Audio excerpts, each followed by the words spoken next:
Check, 1, 2. I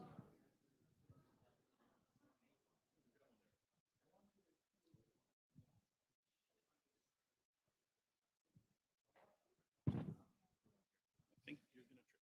Where do you want it going around there?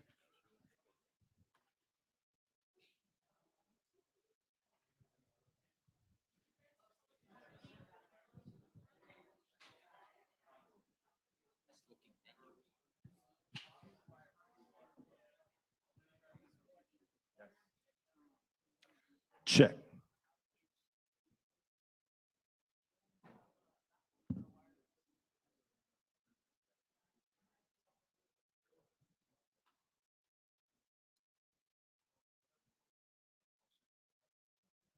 But booking the man.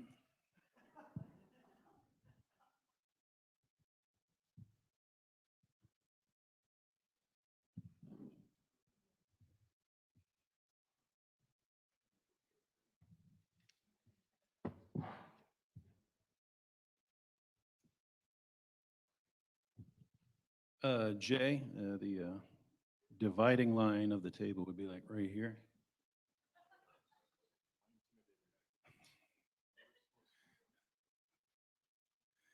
He thinks he has to play all these psychological games in order to gain an unfair advantage, not realizing that I'm the king of psychological games.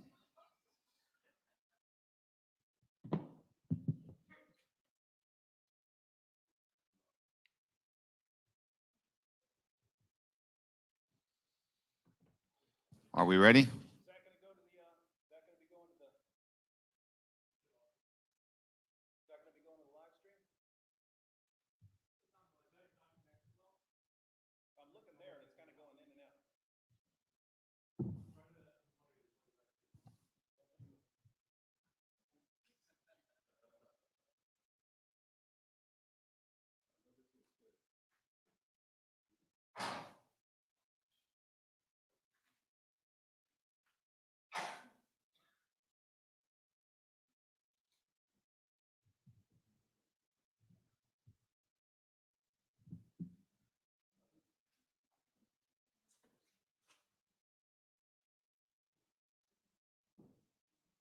I'm going to shut it all down and start back up. That's you guys. That was fine like 2 minutes ago. That was this guy. You don't need it.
I got a handle.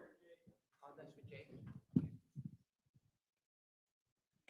That's for Jay. Jay understands his hands are going to be a little shaky.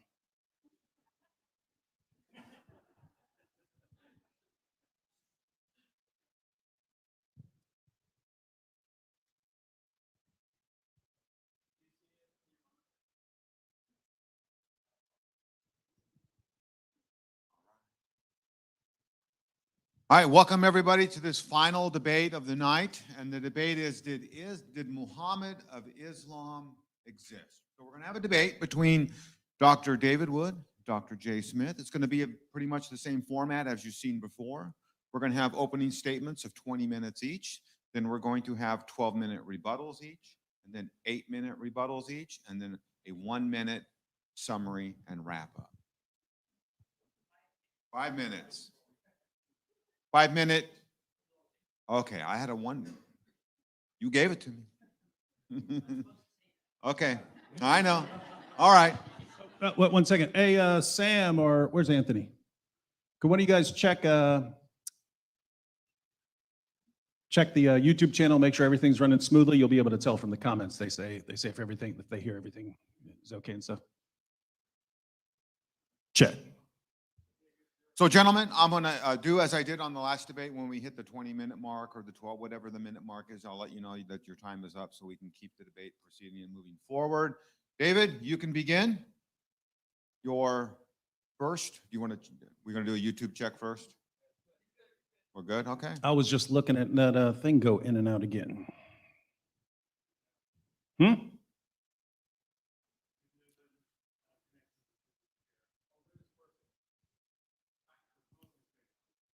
It's good?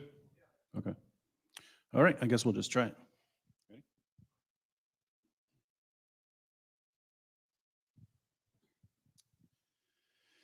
Well, good evening. I'd like to thank Ministry to Muslims for arranging this debate and the church here for hosting. I'd also like to thank Dr. Jay Smith for giving me this opportunity to debunk one of the most astounding pseudo-scholarly conspiracy theories the world has ever seen. You know, when people hear that David Wood is debating Jay Smith on an Islamic topic, lots of people think we must be up to something, but we're not. We really have a significant disagreement on whether the Muhammad of Islam existed. I still believe in the overall picture of Muhammad that most Westerners who study Islam believe in. He's born around 570 AD, starts receiving revelations around 610, preaches for 12 years or so in Mecca, flees to Medina, builds an army, conquers his enemies, dies around 632, that sort of thing. So I'm what you might call a Muhammad realist. Jay, by contrast, is a Muhammad myther.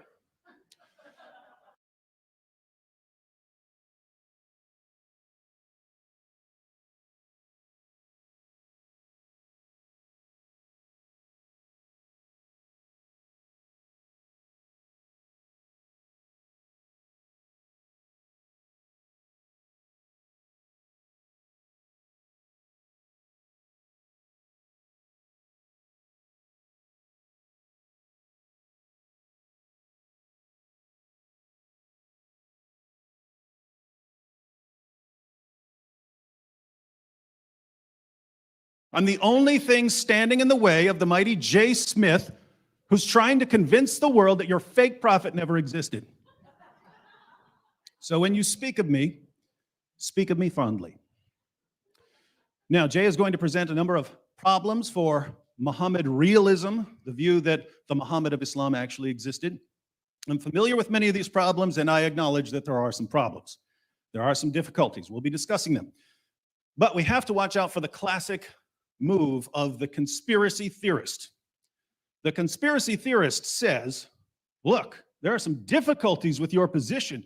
Therefore, you should abandon your position and adopt this far more absurd conspiracy theory. No, we don't. Just because there are problems or difficulties with a position doesn't necessarily mean you should abandon the position, especially if the alternatives seem far less likely.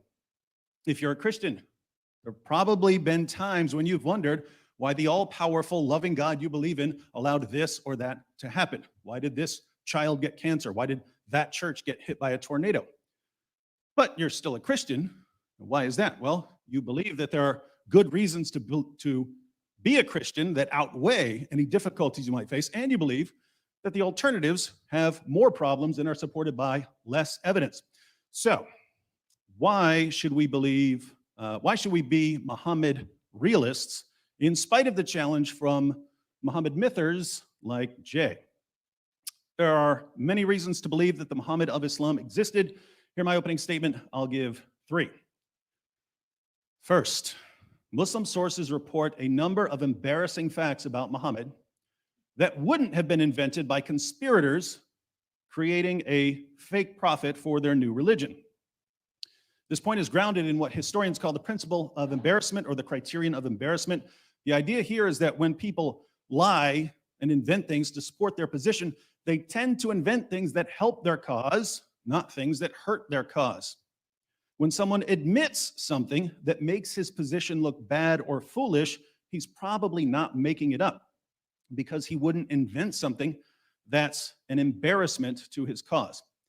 So when we examine testimony, we can ask ourselves, is this the sort of thing someone would make up?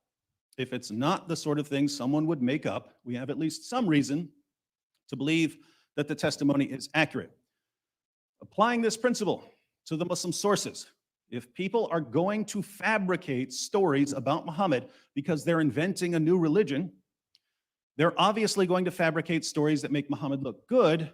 They're not going to fabricate stories that make Muhammad look stupid or insane or evil or possessed. This means that when we open the Muslim sources, if we find stories that make Muhammad look stupid or insane or evil or possessed, the best explanation for why we have these stories is that these things really happened. And if they really happened, then Muhammad obviously existed. But we have to be careful here, because what's embarrassing to Muslims today in the West wasn't necessarily embarrassing to Muslims nearly 14 centuries ago in Arabia. Muslims in our time are embarrassed by all kinds of things we read in the Quran and the Sirah Maghazi and the Hadith. According to Muslim sources, Muhammad had sex with his prepubescent 9-year-old child bride Aisha. He had sex with his slave girls. He allowed his followers to rape their female captives and to have sex with prostitutes and to beat their wives into submission. Muhammad ordered Muslims to assassinate his critics and to execute apostates and to violently subjugate Jews and Christians. He supported his religion by robbing people. He had a man tortured for money. Muhammad bought, owned, sold, and traded black African slaves. All of this is embarrassing to Muslims in our time, which is why Muslim leaders usually cover up this information. But we have to remember that these facts weren't embarrassing to the Muslim community centuries ago in the Middle East. Muslims back then didn't have a problem with child marriage or beating wives into submission or raping female captives or anything else I just mentioned. So the principle of embarrassment wouldn't really apply here, because if these practices were acceptable to Muslims in the early centuries of Islam, there's no reason that someone couldn't have included them in fictional stories about a prophet he was inventing. But we find other stories in the Muslim sources that are quite different. We find stories that are pretty embarrassing to all people from all times. And we find stories that we know were embarrassing even in the early stages of Islam, because we find early Muslims trying to water down the stories or to explain them away or to erase them from history. Let me give you 10 examples of things that no one would invent about a prophet he's trying to convince people to believe in. 1, we know from Muslim sources that when Muhammad began receiving revelations, his first impression of his revelations was that they were demonic. When Muhammad fled the cave of Hira, he was convinced that the first 5 verses of Surat Al-Alaq had been put into his head by a poetry demon. What changed his mind? His wife and her cousin, who weren't there and had no idea what he encountered, had to persuade him that he wasn't possessed, he was a prophet of the great God Allah. Is this the sort of story that Middle Eastern rulers would invent to make their new religion more appealing somehow? I don't think it is. 2, we know that after Muhammad's experience in the cave, he became suicidal and tried to hurl himself off a cliff. Later, when he stopped receiving revelations, he again became suicidal and tried repeatedly to hurl himself off a cliff. Now, if you were manufacturing a prophet to unite a bunch of Middle Eastern tribes, do you think you'd portray him as someone who runs to a cliff to hurl himself off whenever something doesn't go his way? I certainly wouldn't. 3, according to our earliest Muslim sources, Muhammad delivered revelations from the devil. These are the infamous satanic verses when Muhammad delivered the original version of Surah 53 to his followers. It said that In addition to Allah, there are three goddesses that Muslims can pray to: Alat, Alusa, and Manat. Muhammad delivered these verses to his followers. He bowed down in honor of them, and his followers bowed down with him. But a little later, the Prophet of Islam came back and said that these verses, which he had delivered as part of the Quran, weren't really from God, they were from Satan. And he replaced them with the words that we find in the Quran today. Now, if you wanted to invent a prophet, would you portray him as a man who couldn't tell the difference between a revelation from God and a revelation from Satan? Of course not. For we know from multiple references in Sahih al-Bukhari and other sources that Muhammad was the victim of a magic spell that gave him delusional thoughts and false beliefs. According to the story, one of Muhammad's enemies stole his hairbrush and used it to cast a spell on him. The spell lasted somewhere between 6 months and 2 years. Now tell me, if you were inventing a prophet to suit your fancy, would you say that his enemies could temporarily overpower him with black magic? Not a chance. 5, Surah 4, verse 3 of the Quran says that Muslims can marry up to 4 women. But the Muslim sources tell us that Muhammad had a lot more than 4 wives. Tabari says that Muhammad consummated marriages with 13 women. We know from references in Bukhari that Muhammad had at least 9 wives at one time. So why did Muhammad get more? Well, he received another revelation, Surah 33:50, which gave him and him only special moral privileges, namely lots of extra wives.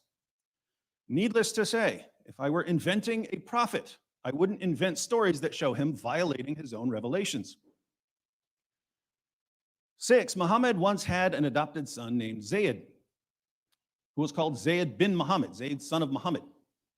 One day, Muhammad saw Zayd's wife practically naked and began lusting after her. When Zayd found out that his adopted father and prophet was lusting after his wife, he divorced her so that his adopted father/prophet could have her. Then Muhammad married the divorced wife of his own adopted son after causing the divorce by lusting after her. Allah himself had a difficult time justifying this marriage, so we can only wonder why someone would invent the story. 7, according to Muslim sources, Muhammad had a pretty disturbing problem. He was frequently covered in semen. His child bride Aisha reports in numerous hadiths that she would try to scrape it off or wash it off before he headed to the mosque, but even after she thought she had gotten it all off, she would suddenly see more. For the life of me, I can't imagine anyone inventing a religion and then making up stories about the new prophet being covered in semen. 8, according to Muslim sources, Muhammad would suck on the tongues and lips of little boys and have the little boys suck on his tongue. He also guaranteed that if he sucked on a little boy's tongue or lips, that little boy's tongue or lips would never be tormented by hellfire. Now, if you were inventing a prophet to be the center of your new religion, how many stories about your prophet sucking on little boys' tongues and lips to protect them from hellfire would you include? Answer is 0, and yet Islam has a bunch. 9, Muhammad made prophecies that were already falsified by the time he was supposedly being invented by conspirators. In Sahih al-Bukhari, Muhammad prophesied that one of the signs of the end times would be that the buttocks of the women who worship the idol Dul Khalasa would shake while walking around the shrine. But the idol and the shrine were soon destroyed by Muslims, so the prophecy can no longer be fulfilled. Muhammad once pointed to a boy and said that before the boy became an old man, the judgment would come. That boy has been dead a long time, so the prophecy failed. Now, if Muhammad was being invented long after his supposed death, why would the conspirators invent prophecies which had already been falsified and which therefore exposed their new prophet as a false prophet? 10, according to the Quran, Allah rescued Jesus from those who wanted to kill him. So obviously, if we're inventing a prophet for Islam, we're going to invent a similarly miraculous story for our new prophet, right? But how did Muhammad die in the Muslim sources? He was poisoned by a Jewish woman whose family had been slaughtered by Muslims. The poison ate away at Muhammad's internal organs, but it took him about 3 years to finally die in total agony. If Middle Eastern rulers were fabricating their new prophet, why would they make up a story about their prophet being outwitted by a Jewish woman and then dying like a sick dog? Why do we have an endless array of stories in Islam's most trusted sources that make Muhammad sound stupid and insane and evil and possessed? If you were inventing a religion, would you make the central figure of your new religion sound stupid and insane and evil and possessed? There's only one way these stories could have gained momentum in the early Muslim community. They were true. And if they were true, then Muhammad existed. Second, if conspirators were fabricating a new prophet for their new religion long after Muhammad supposedly died, they could have invented any number of stories about his rise to power and conquest of Arabia. They could have said that Muhammad appeared in Mecca with great signs and wonders and angels and convinced the population that he's a prophet and then went from town to town and everyone converting. They could have said whatever they wanted. But when we piece together the earliest and most reliable information about Muhammad, we find a man who couldn't perform miracles, a man who was ridiculed for plagiarizing his revelations, a man who was viewed by the vast majority of people as a moron or a madman.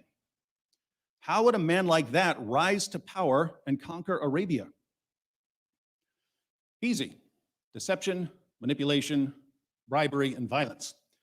That's exactly how Muhammad rises to power and conquers Arabia, according to the earliest strata of Islamic history, before the story started being massively embellished. Muhammad told the Meccans that they should accept him as a prophet because of his amazing poetry and because he's mentioned in the Bible. They thought his poetry was a joke and they didn't know about the Bible, so most of them weren't impressed, and Muhammad didn't win very many followers that way.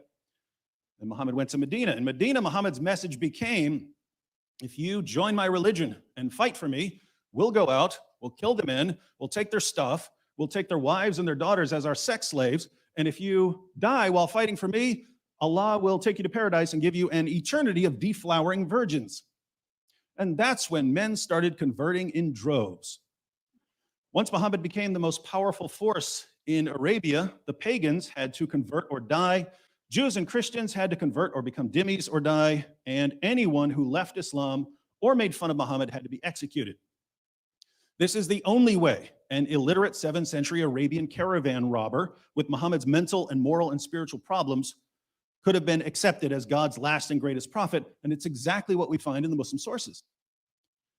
But again, if later rulers were simply inventing the story of Muhammad as the foundation of their new religion, they could have said anything. There was no need at all for a fabricated Muhammad to rely on deception, manipulation, bribery, or violence to convince people to believe in him.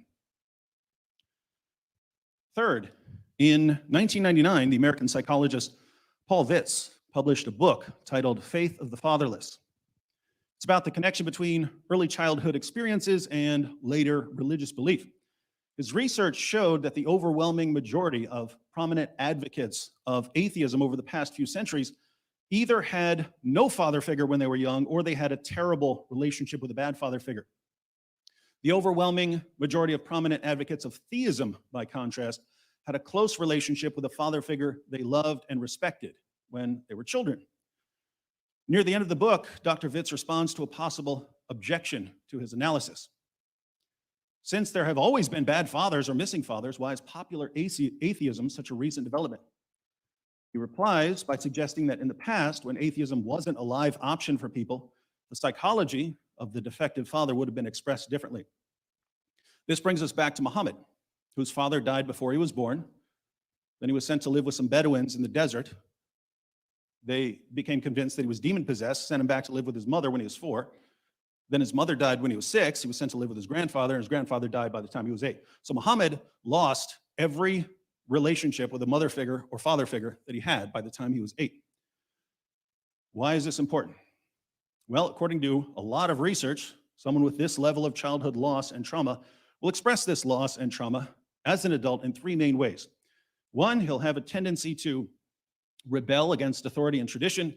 2, he'll have trouble forming stable healthy relationships with other people. And 3, he'll have a problem with father figures, and especially with viewing God as a heavenly father. If you've studied the life of Muhammad, you know that Muhammad exhibited all of these features in extreme fashion. Muhammad is the extreme example of someone who exhibits these features. Muhammad doesn't just rebel against authority and tradition, he turns against his own people, against his own tribe, and against his own city, violently subjugates them, smashes their idols in front of them. Muhammad doesn't just have trouble forming stable, healthy relationships. All of his relationships were massively twisted. Muhammad's first marriage was to a woman named Khadijah, who was 15 years older than him, the same age his mother would have been if she hadn't died. Muhammad would run to her when he was scared, even though he was a grown man. He had his best friend hand over his prepubescent daughter for marriage. He took the wife of his own adopted son. He married a woman after torturing and killing her husband. These were not normal relationships. And finally, Muhammad doesn't just have a problem with father figures, he abolishes adoption in Islam. There's no more adoption in Islam. Muhammad abolished it and unadopted his adopted son. And no one in history had a bigger problem with viewing God as a heavenly father than Muhammad. The Quran says that the highest relationship anyone can have with Allah is a slave to master relationship, and that the heavens and earth are on the verge of being torn apart whenever someone says that Allah is a father. This leads to an obvious question. How much did Jay's merry band of conspirators know about psychology? If you guessed absolutely nothing, you're absolutely correct. And yet, we want to accept Jay's conspiracy theory, we have to believe that they were the greatest masters of psychology ever, because they wrote a fictional account of Muhammad's childhood that lines up perfectly with his psychological profile as an adult. More problems to come.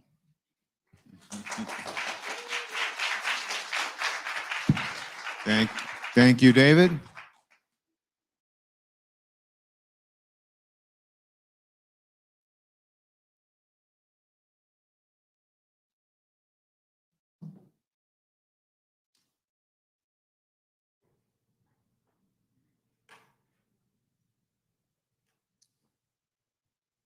All right, Jay, as soon as you're ready, you'll have your 20-minute response, 20-minute opening statement.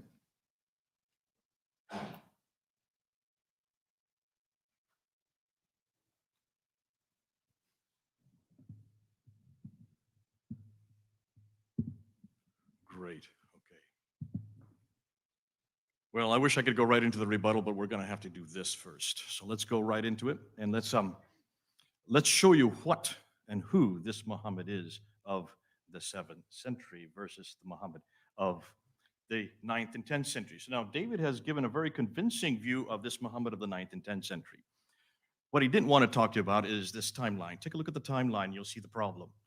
Everything that he referred to, all those stories that he talked about, the 10 different problems, do not take place or are not written down, are not at all, you might say, even put to any historical evidence that we can see at the time, even the century that he lived. Take a look and see where the names are. And there's the story of Muhammad, born 570. He went through that.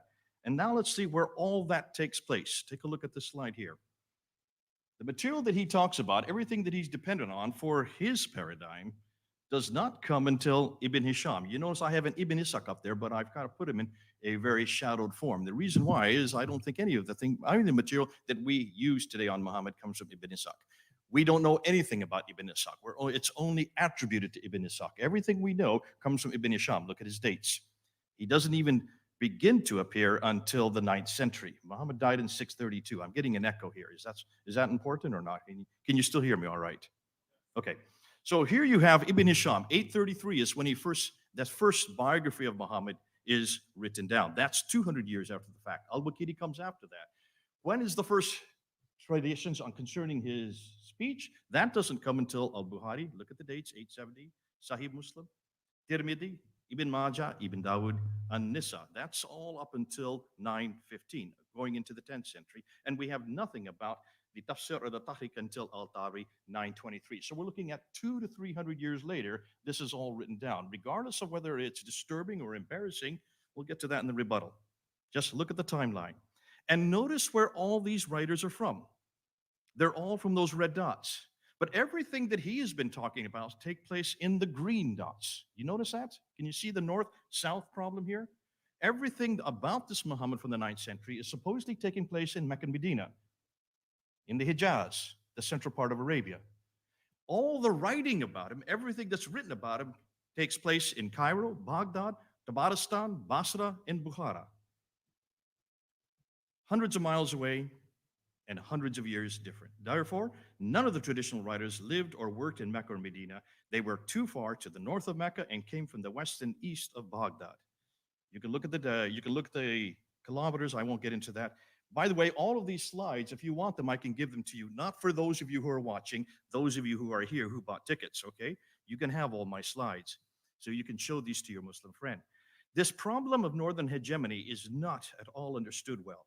Remember, look at the bottom, you can see where Ibn Hisham is. Ibn Hisham died 833. Notice that he is, again, 200 years after the fact. Look how far away all of his materials, all of these northern areas are where the Abbasids originated from. I'm going to come back to this a little later. You need to understand that almost everything we know about Muhammad comes from the Abbasids, not from the Umayyad area. Have you heard this before? This is probably new to you. Furthermore, all of it was written in the 9th and 10th century. They all wrote their material hundreds of miles too far away and hundreds of years too late. We get to the Quran, and I want to just look and say quick about this. I'm not going to talk much about this because we're going to get into that tomorrow. But when you look at the Quran, you have 5 different canonizations of the Quran. Only one of them is from the Hijaz, and it's the one we don't know anything about. And that's the canonization of Uthman. Shadi Nasr, who is a Harvard professor, has written his book. He just came out last week with the second canonization by Ibn Mujahid. All of the recitations, or you might say all of the qira'at that we've been going through this last year since June 8th, since that infamous interview that they had on YouTube.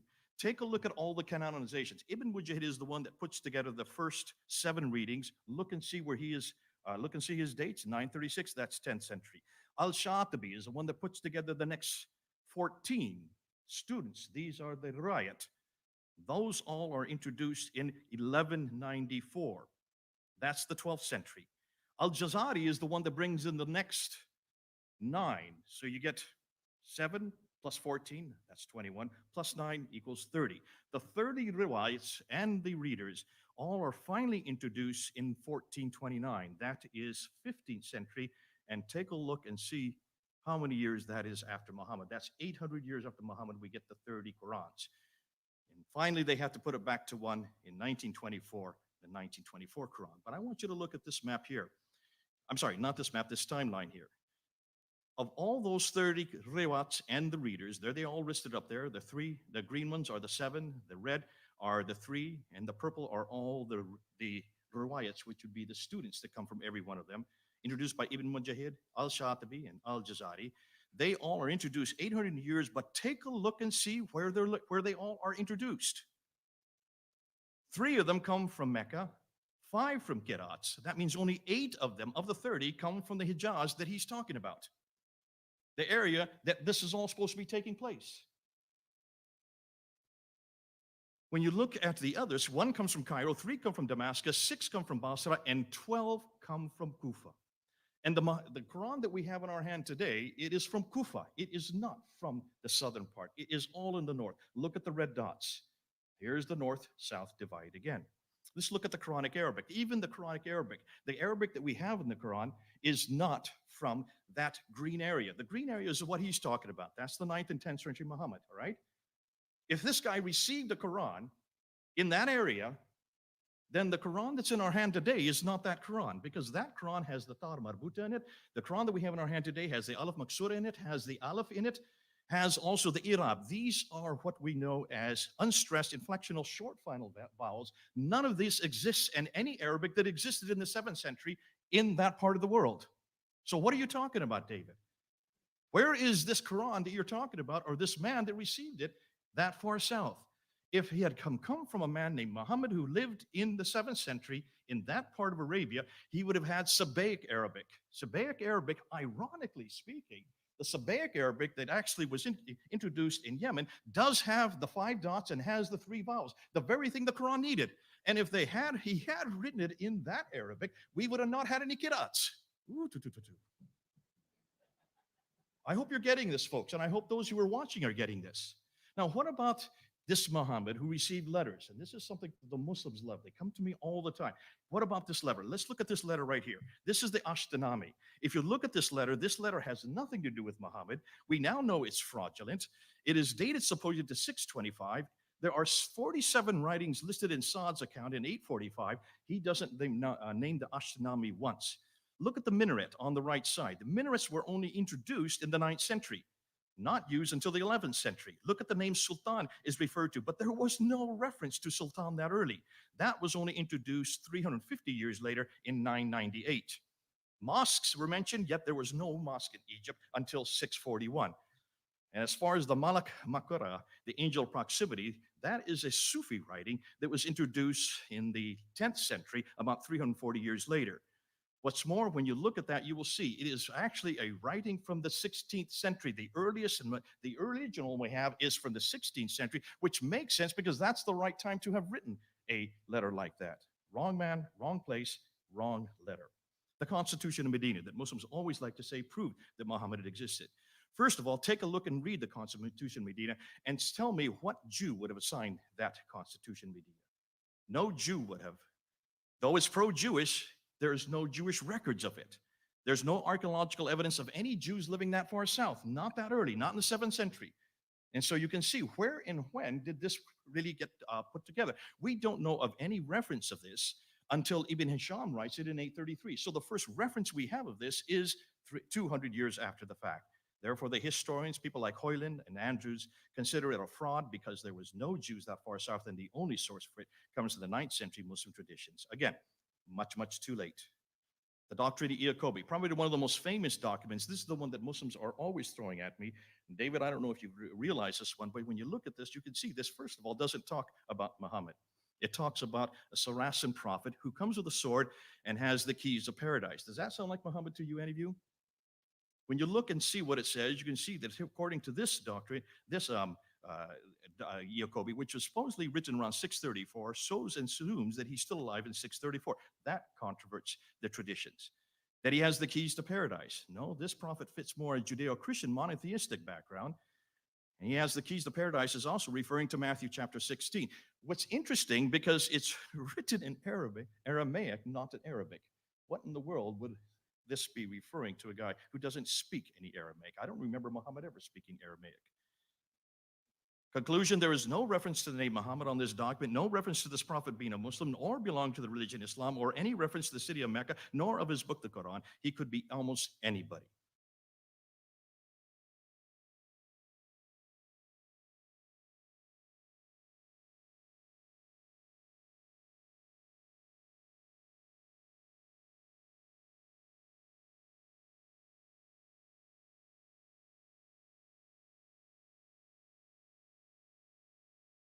Of Islam, according to what David's telling me, that would have been controlled by the time of Muawiyah.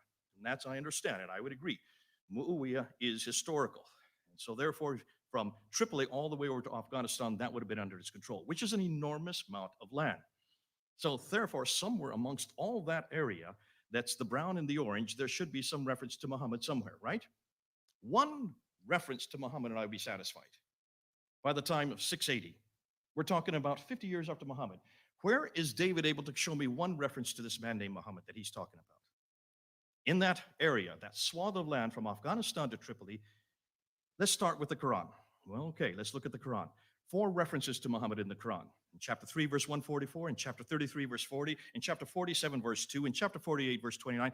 Take a look and see what the Muhammad is. The Muhammad there, really, the name Muhammad means the blessed one. If you look and you understand that, Murad, who is a scholar in both Arabic, he's on our team, he's the one that's working for us from the Middle East. He has been saying, he's watching right now, he has been saying, look at the Arabic there. It's from Nabatean Aramaic. Did I not say that earlier, that this is Nabatean Aramaic Arabic? And when you look at that, it just talks about the Blessed One is no more than a messenger. In every case, when you look at those 4 references, this could be Abdul Malik himself, referring to himself, not to a man named Muhammad. Let's take a look at the Dome of the Rock, because that was also constructed by Abdul Malik. Look at the inscriptions, the only original part of the buildings.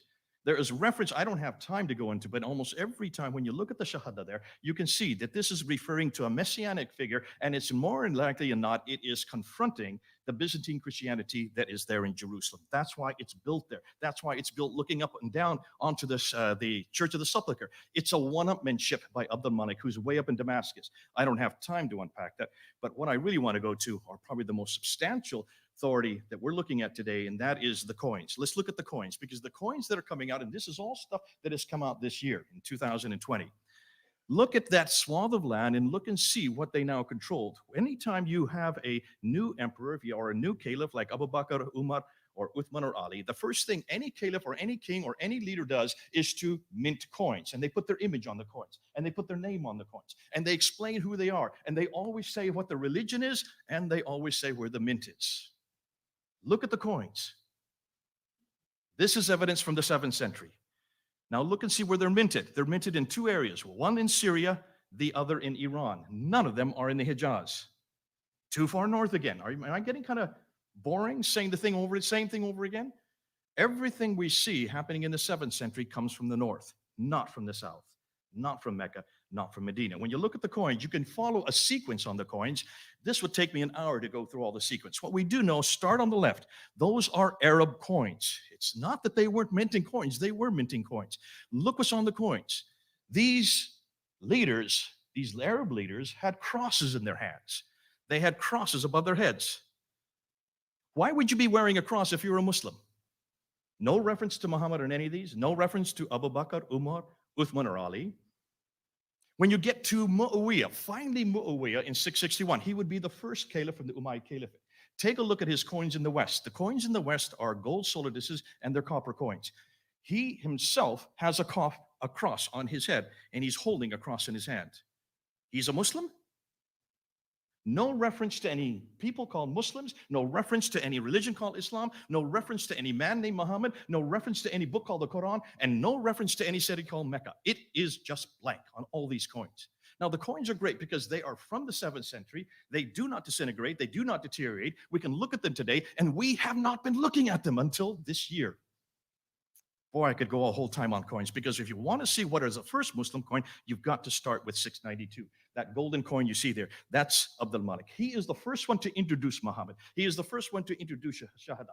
And then he puts his own image on the coin in 693 because Justinian II goes to war with him because he dares to do something that's different than the Byzantines want, proving that the influence is coming from Christianity in the West. But look what's on the backside of all the coins coming out of Iran. Look at Muawiyah's coin, all the way up from 661 up to 680. On the backside of the silver coins in the East are Zoroastrian fire altars. Nothing to do with Muhammad. Take a look and you'll see. Who is the man we're looking at? Now, I'm just going to introduce him today. I don't have the time because I say I only have 5 minutes. I've really got to zip through this because I'm only halfway through my slides. Iyas ibn Qabisa of Tayyiye. This is the Muhammad of the 7th century. Iyas ibn Qabisa of Tayyiye. He comes from Hira. He comes from the Lach. He's a Lakhmid king. He was a king. He was not poor. When you look and see what we know about him, we now know that he was there in 618. He was the one that joined with the Arabs when Heraclius came and destroyed the Sassanians. 622 this happens. That's why the year 622 is so important. And he is the one that is credited with that, with then helping with the relationship. I don't have time to go and tell you about Iyas. That's for another time. But we're now looking at him. We're finding that this is the Muhammad of the 7th century. He's nothing like the Muhammad of the 9th century. A completely different man. He is a Christian to begin with. He was a Christian Muhammad. His name is Iyas ibn Qabisa. His nickname was Muhammad, and that was his name de guerre.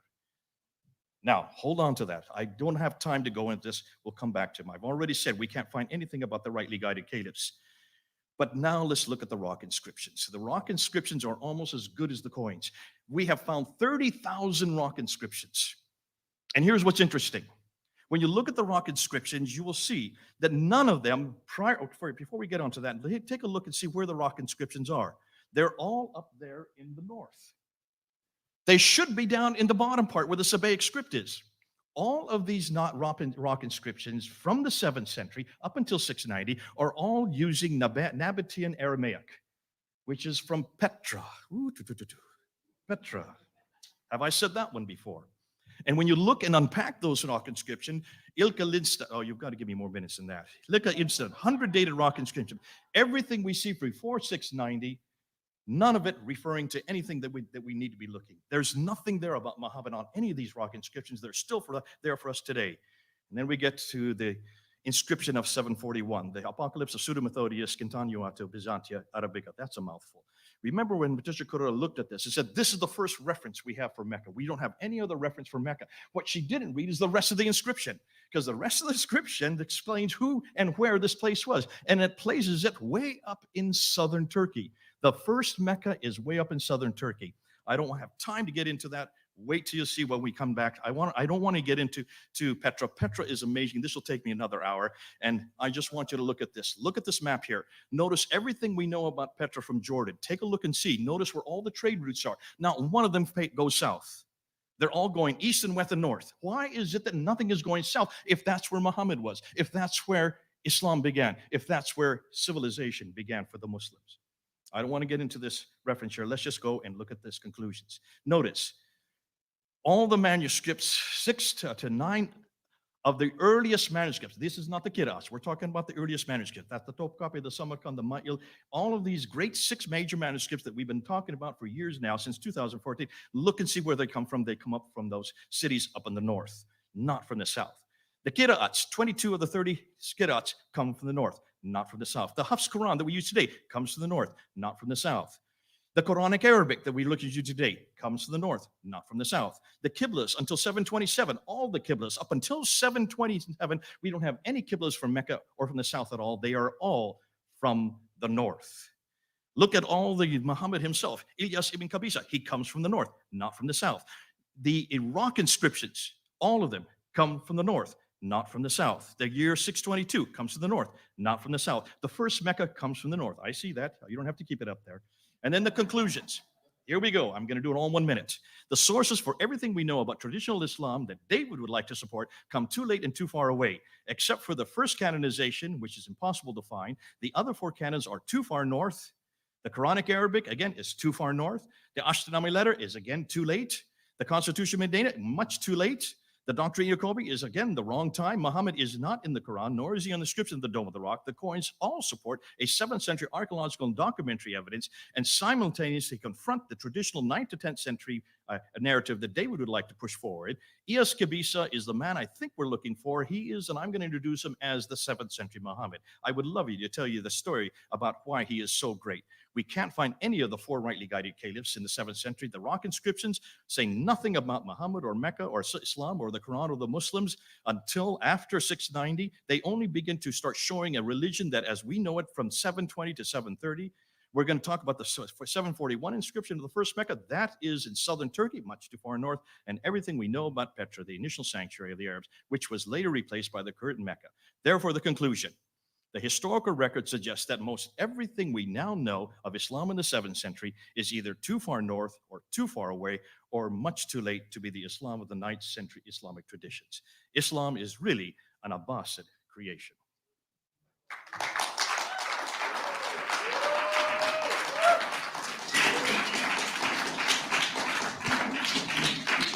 Thank you, Dr. Smith. We are now going to go. That concludes our opening statements. We're going to go to our first phase of rebuttal, which are each participant is going to have 12 minutes.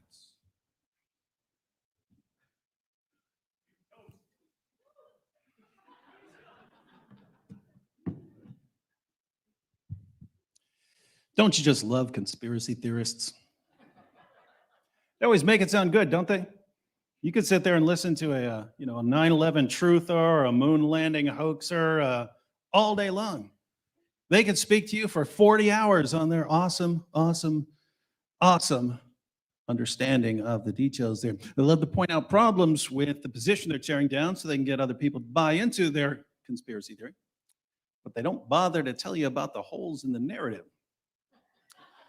Now, Jay offered a number of problems for Muhammad realism. And I find that part of the problem here is that we just have wildly different expectations for what to expect from the evidence that we're examining in the early history of Islam. So he says we don't have any early sources. Where are all the sources? Where are all the 1st century of Islam sources that talk about all of this stuff? Well, I think Jay already alluded to the solution there. He mentioned that there was a writing of Ibn Ishaq, but we don't even have that, right? So our earliest biography is more than a century after the time of Muhammad. We don't have that. We have a later recension, a watered down version from Ibn Hisham. Why does Ibn Hisham say that he did some editing and deleting? He said there was too much embarrassing material from that first century, right? I mean, not from the Ibn Ishaq version. Well, what's Ibn Ishaq doing, supposedly? Ibn Ishaq is supposedly going to earlier authorities and giving the information they presented about Muhammad. Well, if this information is embarrassing already by the time you get to Ibn Hisham, what do you think they're going to be doing with any early evidence that they might have?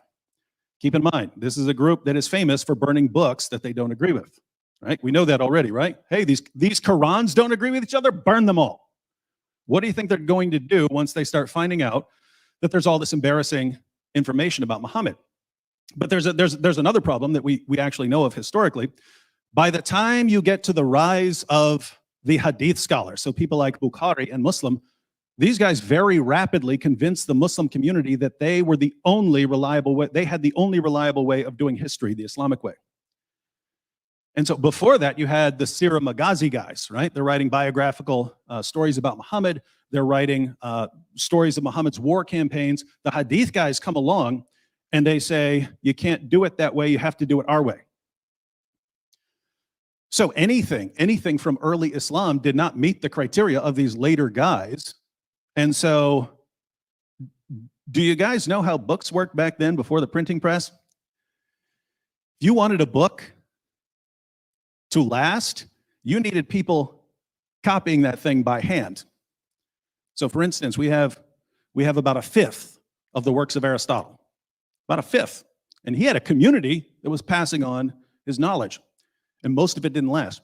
You need a very, very dedicated group of people passing on your knowledge if you want it to last. So the point here is, when I look back there and I say, oh my goodness, there are no sources from the first century of Islam. Oh, you mean by 2 centuries after that time, they viewed that material as very unreliable and using an un-Islamic method, and therefore no one's copying it, and therefore we don't have it? Shocker. That's my view. So in other words, I'm not surprised by that. It seems to fit together with what we know. But let me give you an example of why I think there was reliable information coming out of the first century. Let's take the example of the satanic verses, which I mentioned earlier. I mentioned the satanic verses. When Muhammad received revelations from the devil, delivered them, and then came back and said, the devil made me do it, tricked me. I have 50 Muslim sources on the satanic verses. 50. Those stories, they come with little isnads and so on that tell you where those actually came from. A bunch of those go back to some supposed first century witness, right? So some of them go back to Ibn Abbas. Some of them go back to students of Ibn Abbas, but not from Ibn Abbas himself. And so notice you have 50 sources on the satanic verses going back to lots of different people in the first century of Islam. Now, Jay just looks, but I don't have the actual text. I don't have the actual book. Well, okay, what's the alternative here, right? Well, so you don't have the book, therefore the story doesn't go back there. Well, what's the problem if you say the story doesn't go back there? And this is what I mean by when someone gives you a conspiracy theory alternative, you need to investigate that and say, does this really make sense? So one, as I pointed out, the satanic verses story was massively embarrassing. How do we know? Because we can trace the stories of when they came, and they keep watering it down more and more. At first, it's Muhammad who receives the revelations and delivered them. Then at a later stage, it was no, Satan imitated Muhammad's voice so that people thought Muhammad said it, but he actually didn't. And then later on, they water it down even more to where you don't even know why the pagans are bowing down in honor of this surah. They completely get to the point where they completely delete the story. And so they're clearly embarrassed by it. They're clearly embarrassed by this story. But think about this. If we want to say it didn't happen because we don't have the actual text, didn't happen. Well, what you have to say then is, one, someone invented this story. So in the century after Muhammad, apparently, someone invents the story of Muhammad, the new prophet they're telling everyone to believe in. They invent this story. And not only are we going to invent the story, we're going to invent dozens of sources for it that go back to this previous century. So keep in mind what the conspiracy here is, right? You're not just inventing Muhammad, the prophet. You're inventing the entire ensemble cast, right? You're inventing all the wives, all his followers, all those are invented according to this theory. And not only are you inventing them, you're inventing their children, their grandchildren, all the way down to the people that Jay is going to be talking about when we actually get to people that Jay would agree existed. So all of that entire history is invented. So they don't just invent the story of the satanic verses or something. They start inventing dozens of narrations that go back to all these people who did not exist. Again, if this was all a conspiracy, this is the most brilliant conspiracy theory I've ever seen, right? Because this is what people would be looking for. So they would have had to known it back then. Hey, don't just say Muhammad delivered revelations from the devil. Invent dozens of sources saying it so that people will really know our prophet couldn't tell the difference between a revelation from God and a revelation from Satan. This is just too much. Your conspiracy is doing too much work here. Right? Now, Jay pointed out, if the Quran had come from Muhammad, it would have been different. It would be different from the Quran that we have now. Look, there's no disputing between us that the Quran is one big giant mess, and that the history of the Quran is one big giant mess, right? But that's consistent with Muhammad actually receiving revelations, delivering them to his followers, and then a big mess happening afterwards, which would be my picture. So I don't think that really supports either case. He says the letters don't work. No dispute there. Didn't use them. Constitution of Medina didn't work. No dispute. Didn't use it. Doctrine Jacobi doesn't work. No problem. Not disputing that. He says that Muawiyah existed. But where are the references to Muhammad? Here again, we come to an issue where I think we're expecting massively different details to come out from this first century of Islam. If you read the Muslim sources, if Islam had been like 1% more violent, the community would have wiped itself out. They started slaughtering each other almost immediately. Aisha, the mother of the faithful, marched an army against Ali, the commander of the faithful. People who were companions of Muhammad at the Battle of Badr and Uhud and so on were slaughtering each other over a disagreement. And that just kept happening and happening and happening. If you look at what happens until you start getting political power massively consolidated, these guys are spending all their time slaughtering each other and then going out and slaughtering other people. They're not building monuments. They're not doing that. Eventually, they get to a place of stability, and that's when you start getting the monuments. So again, I don't know what you'd expect to be looking for. I don't know what you think these people in a desert slaughtering each other are going to be producing as far as inscriptions and so on. Jay points out that the evidence tends to come from the north, not from Mecca. Again, that wouldn't be surprising as Islam expanded. That's where you start getting to areas where there's more civilization, there's encounters with the Byzantines and so on. So that's where you'd expect a lot more of this to come from. He says coins and crosses, coins with Muslims and crosses. Yeah, that wouldn't fit well together with Islam today. But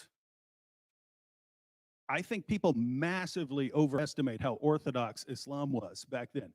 If you look, you have all of these different groups all vying for power, and they're all killing each other, and they're all expanding into various areas of, there just doesn't seem to be enough time to sit down and develop really orthodox theology. And that's why all these different groups, all these different sects of Islam spring up and start slaughtering each other. So it wouldn't surprise me that people who are encountering the Byzantines and see Byzantine crosses and don't really have much of an understanding of why that would be such a problem in Islam wouldn't have a problem with that sort of thing. Now, keep in mind,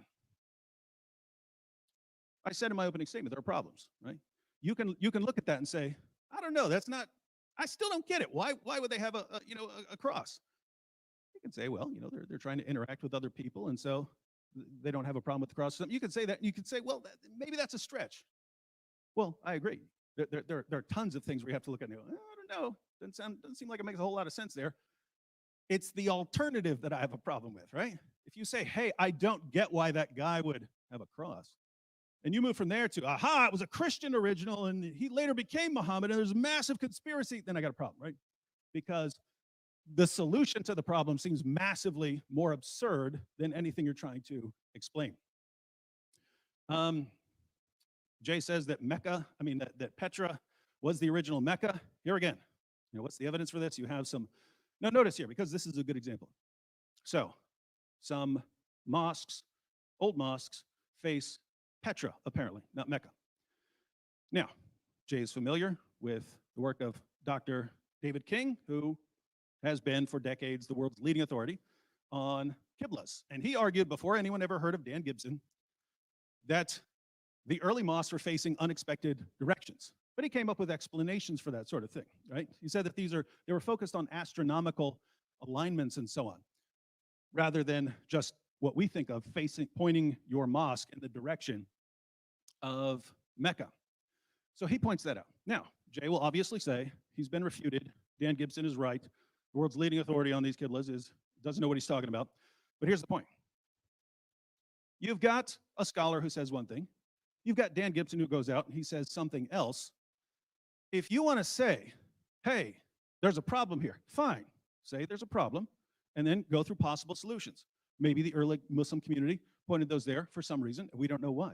Once you start saying, no, that was the original Mecca, and that was the original this, and that was the original that, and everything is a conspiracy here, you've gone vastly beyond. You've gone vastly beyond any problems in what you're trying to explain.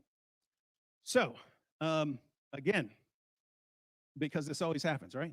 Oh, look at the moon landing. That flag doesn't look like it would in space. Well, therefore, NASA hoax, right?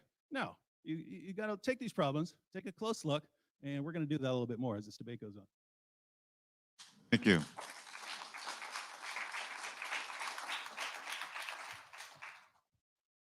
And Dr. Smith, you'll have your 12 minutes as soon as you're ready to begin. Well, David, I'm a little disappointed. You went back to principle of embarrassment.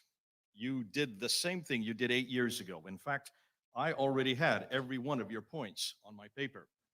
This is from the debate you had with Robert Spencer in 2012. You haven't changed in 8 years. I just sat there and said, he said there's demon possession, use of black magic, suicide, 9 to 15 wives, poisoned by a Jewish, Zainab and Zaid. You just went right down the paper. You've got to move with the times. You saw what Robert did. He destroyed you in 2012 with those 12 points. Do you want me to remind you, or do you want to sit through it again? Take a look on what he said. In fact, I'm just going to jump it together. Remember what he said about demon possession. Remember what he said about use of black magic. Remember what he said about the suicide. In every case, Muhammad survived and actually went above it. This is exactly what you do. Whenever you have a prophet, he always is confronted with a problem, and he survives the problem and is victorious. So he survived the demon possession. He survived the black magic. He survived the casting of spells. He survived and came out victorious against the suicide. Why didn't you do the whole story? That is typical of any time you're trying to aggrandize your prophet. What about the 9 to 15 wives? Well, you may not want 9 to 15 wives, but most Arab men in the 7th and 9th, the 9th century, let's look at the 7th century. In the 9th century, that would show that he's virile. And that's why it's important that anybody who is a leader of men, because of the responsibilities of that leader, and Muslims have said this many times, and I understand it, they had to show alliances through these wives. More than that. What about being poisoned by a Jewish? Remember, that's typical demonization of the Jews. You will see that right through the traditions in the Quran. There's nothing new about demonizing the Jews. Zainab and Zaid, and this is a good one. This one you'll have to unpack it a little bit more. And Robert Spencer does a really good job of showing that this whole story had to do with the eradication of adoption. Muhammad could not have any son because he is the last, the seal of the prophet. Therefore, you have to eradicate that adoption, and that's why Surah 33 is introduced, so that he could shut down that idea that there was anybody that comes after him, because he must be the last, the seal of the prophet. It also simultaneously attacks Jesus' adoption. That's the Son of God. So you can see it's a double whammy. That would make sense in the 9th century, not in the 7th century. The satanic verses, and here I'm going to end. This one is probably the best one, because remember what I said. Up until 749, when the Abbasids come to power in 749, everything was Umayyad. What is it that the Abbasids hated? They hated the Umayyads. The Umayyads were Nabatean. They were Arab. The Abbasids are Persian. They're Sassanian. They were destroyed by the Arabs. Remember that. And that's why the Arabs, where did the Arabs and where did all the Umayyads have their headquarters? In Damascus, way up north. Where did the Sassanians have their headquarters? In Baghdad, which was called Ctesiphon at that time. When they finally came to power, that now explains why all the mosques are facing Petra, because the Umayyad, the Nabatean sanctuary, was always Petra. That's why all the mosques were facing Petra. You talk about king, I can't believe, I think you were doing that tongue in cheek, because I hope you don't think that Dr. King, here's a man that's the world authority on mosques and qiblas, the direction of every mosque, and only went to one in his entire career. Dan Gibson, in a period of 25 years, went to over 100, physically went to these mosques. And he not only physically went, he looked and found where every one of the qiblas went. And whereas Dan King, using 9th, 10th, and 11th century, the very material you're using on the qibla, remember, none of the 9th, 10th, and 11th understood why the qiblas were in every direction. In fact, they thought they were in thousands of directions. No, they weren't. Dan Gibson found that they were only in 4 directions. And every one of those 4 directions had to do with the politics that was happening in 660 with Muawiyah, that was happening in 690 with Abdul Malik. I'm sorry, 685 to 705 with Abdul Malik. If you follow the qiblas, you can follow the political. If you follow the politics, you can follow the qiblas, which is exactly what you're supposed to do as a historian. And for heaven's sakes, go to the mosque and find out where they're directed if you're the world authority on it. Shame on Dr. King. He never left his libraries. That's why you need to do the same thing, David. Stop looking at 9th and 10th and 11th and trying to understand what's happening earlier. You need to go back to the 7th century. Now, David, have you noticed he did not really go back to the 7th century to rebut anything I said today? Did you notice that? He just called this conspiracy.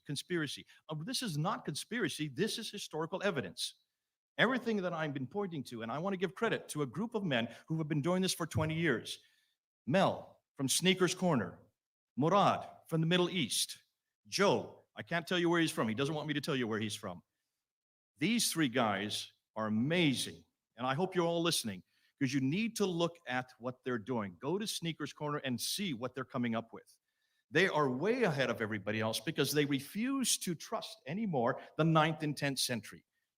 I've refused to trust the 9th and 10th century. It's too far and too far north. Too late, too far north. If you want to find out what happened in the 7th century, why not go back to the 7th century?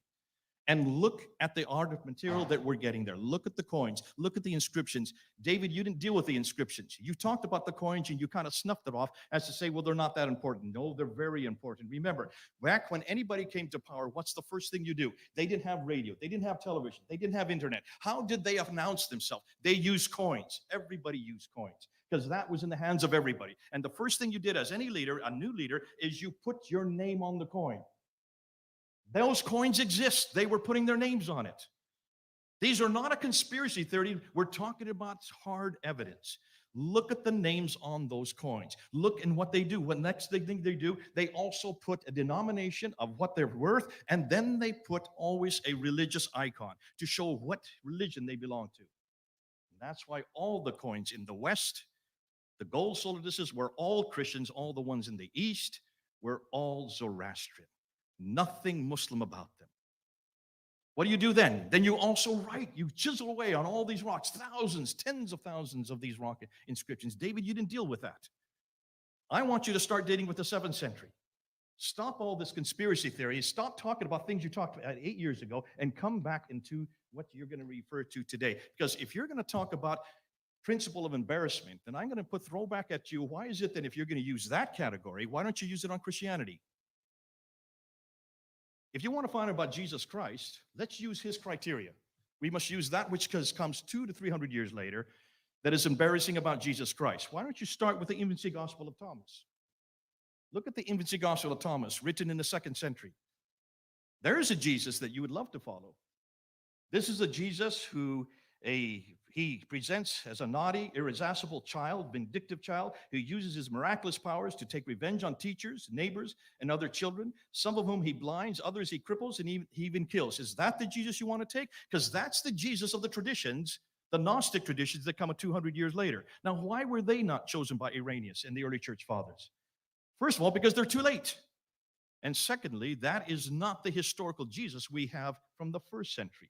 So, David, if you're going to use the idea of taking that which is later and more embarrassing for your criteria, then I want you to start using the infancy gospel of Thomas to now define your Jesus. Thank God that's not my Jesus. And I would say to the Muslims who are listening, everything you're dependent upon is based on nothing more than happenstance. Talk about imposition of this conspiracy theory. I want you also to look back and look and see why is it you want to go to Ibn Ishaq. The reason why I said that Ibn Ishaq, I put him in a shaded form, is because look and see who Ibn Ishaq is. He is the first one of the Abbasids who's still a carryover from the Umayyads, who writes the first biography in 765. The Umayyads have come to power in 749. So roughly 16 years later, he writes the first biography. That biography is riddled with Umayyad material. And there are all kinds of stories about that Muhammad, because remember, that Muhammad starts to appear on the inscription, the rock inscriptions. I'm using hard evidence again. This is not supposition. This is not conspiracy. The rock inscriptions start to show this Muhammad from 720 up into the 730s. Ibn Ishaq writes that story, but that's not the narrative that the Abbasids like. So 70 years later, Ibn Hisham is commissioned to take what he liked of Ibn Ishaq and throw the rest away. Which means we don't have Ibn Ishaq anymore today. That's why I put him shade in him, because there's an evolution between Ibn Ishaq and Ibn Hisham. And by the time you get Ibn Hisham there, that story is now the narrative that the Abbasids want. But they still don't have the sayings. The sayings still need to be put together. The sayings take another 40 years to be put together, and that's not till the late 9th century. But those sayings, remember, al-Bukhari is given, according to the traditions, according to the story, he's given 600,000 of these sayings, and he's to whittle them down and destroy that which did not exist. Now, how would al-Bukhari know what Muhammad said if he's living 240 years later? According to David, he's a lot more trustworthy because he is living 240 years later. He whittles them down and only retains 7,397. That means he throws out 98% of it, only retains 2%. 2%. Every tradition, the 9 volumes we have on al-Bukhari, is only 2% of what was there. What do you think he threw away? He threw away everything the Umayyads had. That's why I keep on saying, Islam is an Abbasid invention. It is a Persian invention. It is an invention that was created and maintained in Baghdad. And that's why everything that comes before it had to be eradicated. Yes, you talk about the burnings. Look about the burnings of the Quran. I mean, take a look and see about all these stories. They are probably half true. There probably was a burning of Qurans, but it did not happen in 652. And that's why we can't find any Quran from 652. Have you noticed? We can't find any Qurans from the 7th century at all. Put it all together and you'll see what's going on. This is a political machinations between 2 different groups that hated each other's guts. And finally, as the Umayyads start to reduce power and they start to get weaker and weaker, these others who are waiting to see where are they going to put their qiblas, they're going to wait to see who is going to win. And finally, when the Abbasids finally come to power in 749, then all the qiblas go towards Mecca. But what about that Mecca? That Mecca never existed. We can't find any reference to that Mecca, not until the 8th century. And in seriously thing, when you look at the 5 stages that are there in that Mecca, those same 5 stages can be found in Petra, and they fit exactly what the traditions say later on, but not the dimensions that we see in Mecca today. That's why I say, the Muhammad you're looking for is nothing more than an Abbasid construct. But I've got a list here, and later on I want to go and show you what exactly we have now found about the Muhammad they should have used, the Muhammad they should have chosen from the 7th century. I'll have to do that in the next one because I see I'm out of time. Thank you, Dr. Smith. We're going to move to our last stage of rebuttals before we go to closing remarks. This rebuttal stage will be 8 minutes each.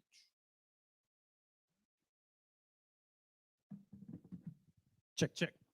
All right, in my opening statement, I made 3 points. First, there's so much embarrassing material in the Muslim sources that we just can't conclude people were inventing it when they were starting their new religion.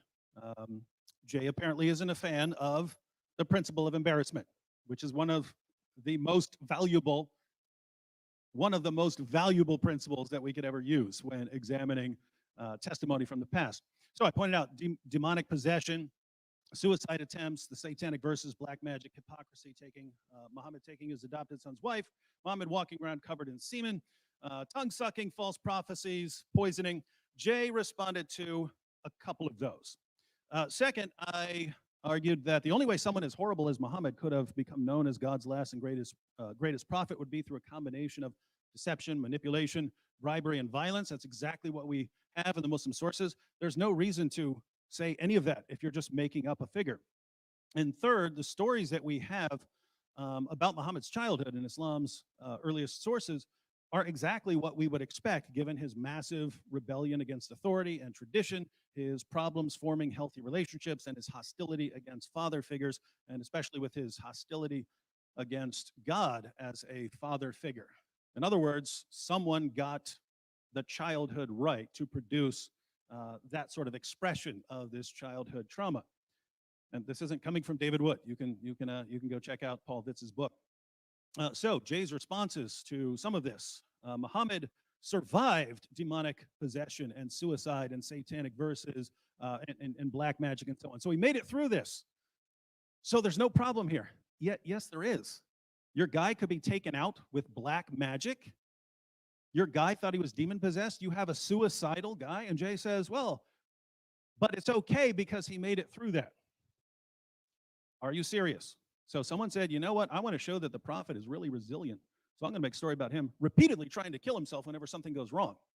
And I'm going to make a story about a guy getting hair from his hairbrush and giving him all sorts of delusional sexual thoughts and so on. That's what the story actually says. So that's why they invented this story. Seriously, are you kidding me? We want to show that the prophet is resilient, and we invent these stories about him being controlled by black magic and so on. Very, very strange stuff. Jay says, well, 9 to 15 wives would just show that Muhammad is virile. I agree. That wasn't the problem. We're not talking about how many women Muhammad could have sex with. We're talking about Muhammad violating his own revelations, right? You get the command to do 4. If you want Muhammad to have 9 to 15 or whatever, just make that the rule, right? You don't need to show Muhammad constantly coming up with revelations that allow him to violate his previous revelations so that his wife Aisha said, your Lord hastens to satisfy your desires, which would also be very embarrassing in the Muslim sources. This is Aisha making fun of Muhammad for always getting anything he wants. Why invent that as a commentary on Muhammad always getting everything he wants? Doesn't sound like something someone would invent. As far as being poisoned by a Jewish woman, Jay says, well, no problem, this is demonizing Jews. The Jewish part is not the relevant part there. It's that Muhammad was completely outwitted and swallowed poison and was outsmarted and spent 3 years in total agony until he was dragged around with his feet dangling behind him like Weekend at Bernie's. And Aisha said, and of everything Aisha had seen in her life, she said she never saw anyone go through more than Muhammad did. And then he died, again, like a dog, like a sick dog.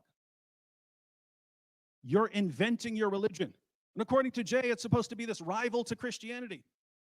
Why is Jesus in the Quran superior to Muhammad in any way if they're putting this forward as the religion that's meant to respond to the Byzantines? Why not have your guy do something more miraculous than be born of a virgin and perform all the miracles that Muhammad performed, and then a more miraculous ending? You can write anything you want. You're making it up as you go along. Oh yes, you're Jesus. He rose from the dead. Or even according to Islam, he was rescued by Allah. Muhammad died like a dog. But it's to demonize the Jews. If you're just going to say something, you can say that about anything, right? Say about any story like that. You can just say, even true things. You can always say, well, it was because of this. It just doesn't fit. Come on. It doesn't fit. These are not, if you're making up a religion to unite the Arab tribes, this is not the sort of stuff you'd be putting in there. You're basically giving ammunition to everyone that you are trying to persuade. You're giving them ammunition against you. Jay says that the story of Zayd and Zainab was meant to shut down adoption so that Muhammad wouldn't have a descendant. Well, why'd you write him as having an adopted son then? We need to do away with Muhammad having an adopted son. You just made it up. Why would you need to do away with it? Do you see the problem? According to Jay, the reason they're doing these things is to cover up this other thing that they made up. It's the same thing with the story of like the satanic verses and so on.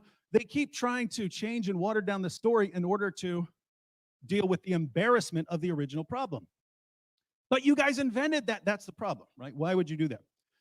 Now, we had a lot of other issues in there. Again, why are they inventing prophecies that had already been falsified by the time they're supposedly being invented? In other words, if you're a later Arab ruler, you're looking at dual Khalisa, it's already been destroyed. Why are you going to use that as a sign of the end times? The people worshiping there, they weren't worshiping there anymore. Why are you inventing false prophecies that could never be fulfilled? Again, if Jay wants to argue that they invented this so that we could later refute it, that's fine. But if you're saying they invented it to be a believable religion, you got some problems here. Now, Jay repeatedly says, this isn't a conspiracy, it's evidence. Well, no, Jay, this is the definition of a conspiracy theory, right? You said Islam was an Abbasid invention. You're saying all of this was invented, right? You're saying they moved the Kaaba from one place to another. They invented a prophet. They convinced the entire generation. This is the definition of it. It's a massive conspiracy. Think, during the time of someone like Abdul Malik, who's supposedly inventing this,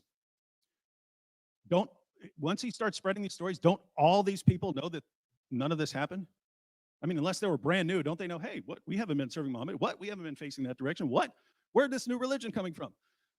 So somehow they're all involved in this conspiracy, and then they start cranking out tons and tons of sources where they're supposedly getting this information from the previous century, and it's all a hoax. Well, there's a problem. Suppose one of the later rulers starts inventing these things. Well, guess what? You have multiple groups back then. You have the Kharijites. You have the Shias. You have rival Sunni groups. They're fighting these groups. If you say, we've got our place in Petra, now we're going to move it down here. We're going to move it down here to this place called Mecca. We're going to invent this. We're going to invent this new guy. One, I don't know what you guys are fighting about to begin with, because now it doesn't make sense. I mean, were there any Shias? This is the party of Ali and this disagreement of, the leadership after Muhammad died. So were these people around? If not, you're fighting over something else. Now, when one group comes along and says, we just changed our city to here, and we just changed this to that, why, in the name of common sense, would these other groups that you're fighting with say, you know what, we'll adopt the exact same story? Why would all of your enemies adopt the same story? There's some holes in the narrative, Jay. Thank you, David. Your 8-minute rebuttal as soon as you're ready, Dr. Smith. Okay. How many times did he say invented? 24 times. Did I ever say that they invented it? Once? What did I say, David? Are you listening to me? They didn't invent a thing. That already existed. Remember, you already had from 661 up until 749, almost 100 years of stories that were being created. Started, many of them, by Muawiyah, continued by Abdul Malik, all the way up through the Sufyani period, up to the Marwanid period, and included in the Umayyad. These stories had to be sublimated. None of them were being invented by the Abbasids. I never said the Abbasids invented a thing. In fact, many of the stories had to be sublimated and changed. And that's why when you look and see exactly what the Abbasids have done, they have taken what was given them. They didn't invent it. And they had to quickly change the narratives so that it could fit their narrative. That's why no one's inventing a thing. Please get it right. You're wasting your time because you haven't yet answered my question. What about the 7th century? You haven't said a thing about the 7th century tonight. Have you noticed? He spent his entire time talking about the embarrassing principle, the principle of embarrassment. That's embarrassing, folks. If that's all you've got is the principle of embarrassment, because you don't like it, David, because you're looking with your Christian eyes, and I understand. And you've made a whole industry of it. You've been your whole ministry. Because as a Christian, he is embarrassing. Of course, Muhammad's embarrassing. Those traditions are absolutely embarrassing. But you're talking as a 21st century Christian. No, you're not. Actually, you're talking as a biblical Christian.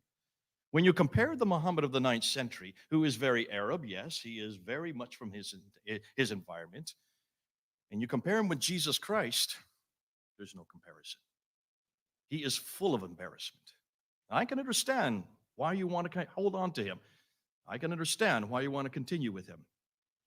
Because your whole ministry has been based on basically destroying that Muhammad. Please continue to do that. Don't stop, David. Sam, don't stop. We need that Muhammad destroyed. Because that is the Muhammad of almost 2 billion Muslims today. That's the only Muhammad they know. That's the Muhammad I want nothing to do with. He is embarrassing. Understandably, David, he is embarrassing. But I'm a historian, and I have to understand the historical record. And the historical record is showing me that there is no Muhammad at all. There was a man named Iyas ibn Qabisa. And I just want to show you what we now know between, I got the wrong paper. Look and see what we now know about Ibn Qabisa compared to your Muhammad.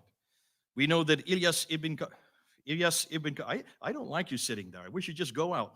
It's no fun being told how much time I have. I'm used to waffling on without any care for time, but let's go ahead. Iyas ibn Qabisa on this side, he was of noble, let's say on this side, he was of noble birth. Muhammad, he was humble to begin with. Ibn Qabisa, let's just call him Iyas. Iyas was a king with power given to him. Muhammad was poor and had to gain power over others. Iyas never used violence to attain his position. Muhammad, once in power, always used violence to retain it. Iyas was possibly a Christian who loved the biblical Jesus, whereas Muhammad of the 9th century was likely a pagan who hated the biblical Jesus.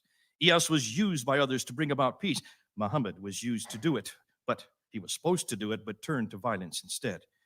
Iyas is historical with evidence to prove it. We know where he was born, in Hira. We knew where he grew up. There in Kufa, we knew that he, after 622, once he had helped to get the Arabs to create their identity, he then was deposed and he moved over to Petra in the west.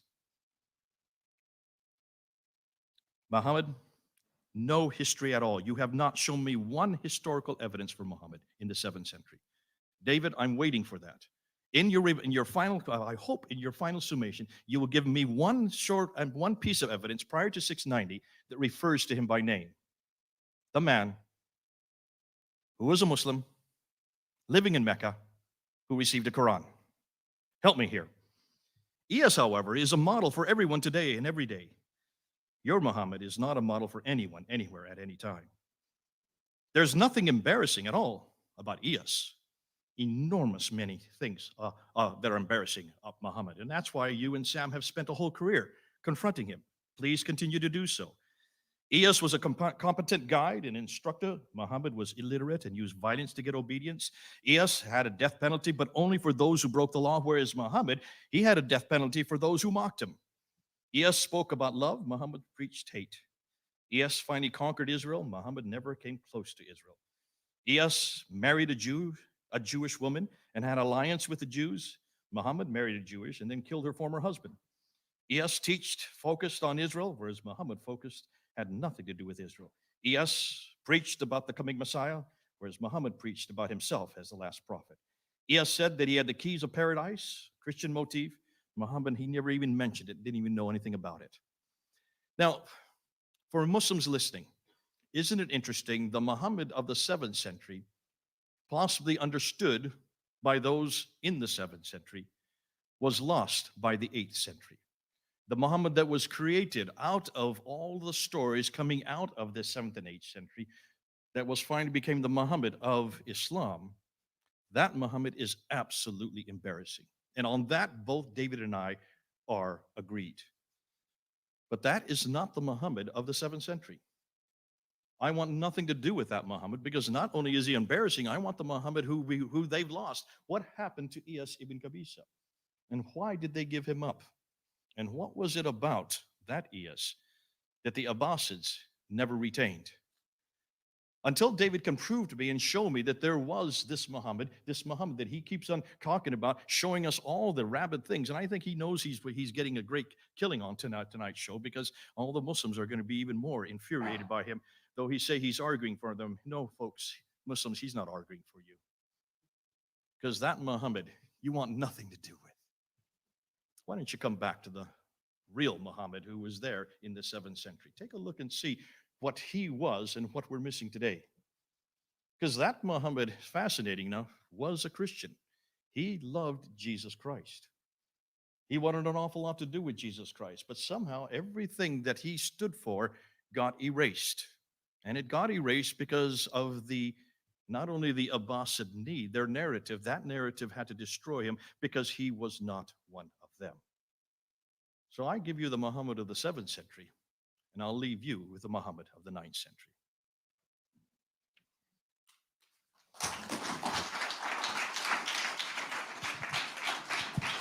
Now, gentlemen, we move to the final stage. You have 5 minutes for your closing statement. All right, well, we have two theories before us. First, the Muhammad of Islam existed. I argued that I can't imagine anyone inventing the stories about this guy that Muslims have attributed to their prophet. If you were inventing stories and saying, hey, I want the world to believe in this, this is the prophet that's going to unite us. Again, the demonic possession and suicide attempts and so on, they made him the most obvious false prophet in all of history. They made him the most obvious false prophet in history. They literally made stories about which showed him to be a false prophet by the time they're writing these things down. Can't imagine that. And I pointed out that history, the history we have of Muhammad according to Muslim sources, that lines up with that is the only way a guy like that could have risen to power. And the childhood, again, someone with those childhood experiences who loses every close relationship for the first 8 years of his life, we know what that produces, and it's exactly what we find in the life of Muhammad. So there's too much coincidence here if this is just pieced together from a bunch of strange sources. I do rely on the principle of embarrassment. Jay I did want to respond to one thing Jay said. Jay said, why don't we use the principle of embarrassment with Jesus? Look at the Gnostic sources. They have all this weird stuff. Yeah, I already mentioned that in my opening set. That was not weird to the Gnostics. I said, there's stuff that's embarrassing to Muslims today that wasn't embarrassing to Muslims back then. If it was embarrassing to people back then, yeah, I agree. You can't use it. But we have all of these things that we know were embarrassing because they immediately start trying to cover them up and water them down. You can look at a bunch of different sources for the same event, and you can look where these stories supposedly originate on the timeline when they're being reported, and you see a study process of watering them down. But one, what's the purpose of inventing them? And two, how can you actually form a timeline that goes all the way back into the 7th century of when these things are supposed to be being revealed, and it all fits together perfectly? He says, give a reference before 690. Again, we have some very different methods. I'm looking at that community and what I would expect from them. All they do is slaughter each other and slaughter other people. And the only text they would have written would have been laughed at by the later Hadith scholars who said their method was garbage. So I don't know what you're expecting. It reminds me, it's like Eusebius said that Constantine commissioned the writing of 50 copies of the Bible. Where are they? They've all been covered up. It's a conspiracy. They're covering up because they changed the Bible. What are you talking about? Some people have suggested Sinaiticus or Vaticanus may have been a part of this. There's no evidence for it. So best case scenario, you lost 48. What happened to those? They were all covered up. It's a conspiracy. What? Show me one of those Constantine Bibles, or admit that it's been changed. Come on, right? So now this is very interesting. The second theory is that the Muhammad of Islam didn't exist. And Jay just said, I'm not saying they invented it. No one's inventing a thing. You said in your presentation right before that, Islam is an Abbasid invention. And if you don't believe Muhammad existed, yeah, you can piece together some things from other, if you want to say it actually referred to this person, that person. But the overall history of Muhammad had to be invented. If you believe that they were moving their center of worship from Petra to Mecca and so on, if you believe they're imposing this, and then if you believe that Ibn Ishaq is part of a conspiracy to put out this entire history of Muhammad, He can't think that's true. So there have to be people here putting this together who know this stuff isn't true when you're talking about this happened and that happened in Mecca and so on. So there has to be a massive, massive conspiracy here. Once again, whatever group is doing the conspiring to invent this thing and to move things around, why are the other groups that you're at war with going along with it? Why do they buy into all of the same stories? They should be saying, you see, these guys are liars, but they don't. They all go along with the same story. Interesting. All right, and that's my real problem with Jay's conspiracy theory. Jay's theory requires me to believe that the conspirators who created Islam were simultaneously the biggest bunch of morons the world has ever seen, because they invented the most obvious false prophet in history, and simultaneously the greatest geniuses of all time, because they pulled it off in spectacular fashion, to where we don't even know until Jason comes along, and then we know. They pulled it off. How could they do it?